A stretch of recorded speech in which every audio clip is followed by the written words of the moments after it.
Décidément, il s'en passe des choses dans le quartier de la Cayenne. Après un programme d'animation chargé pendant ses vacances, dont récemment le célèbre Cayenne en fête, c'était ce lundi l'inauguration de l'école Madame Carlo, une réalisation qui s'inscrit dans le projet de développement de ce quartier en pleine mutation. Depuis 2001, c'est le premier établissement à part entière que l'on ouvre, c'est-à-dire qui aura son autonomie de gestion. Ça nous permet de gérer et de réguler la démographie scolaire sur le grand centre-ville et notamment sur son secteur ouest pour tous les secteurs de Butor, Les Quais, Cayenne, et on l'a fait justement dans le centre de Cayenne, là où nous avons beaucoup de logements, où nous avons beaucoup d'établissements aussi qui ont poussé, où nous avons une vie associative très développée. On était encore à Cayenne en fait il y a quelques jours de cela, et donc je crois que c'est un élément de plus qui vient en fin de compte composer le puzzle, mais pas un puzzle statique, mais bel et bien un puzzle vivant.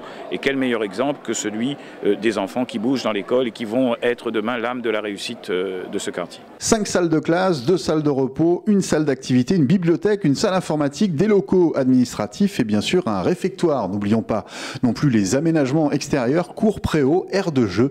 Une opération qui au final aura coûté 3,5 millions d'euros. Il y a la région, le département et le reste c'est la commune. Donc la région c'était aux alentours de 63%, le département c'était 23% et le reste plus la TVA, le reste sur le montant de l'opération c'est la commune.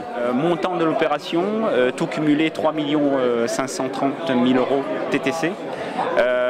Ça a duré 12 mois, on va dire 12 mois, de mars à mars on va dire. Parmi les personnes présentes pour cette inauguration se trouvaient d'anciens élèves de Madame Carlo et également un de ses fils très ému qu'on ait pensé à sa mère pour baptiser cette école. Pour nous les enfants, c'est vraiment quelque chose d'extraordinaire qui nous touche même à 10 000 km d'ici. Alors on apprenait les fondamentaux, c'est ça? Oui, on apprenait de 3 ans à 6 ans.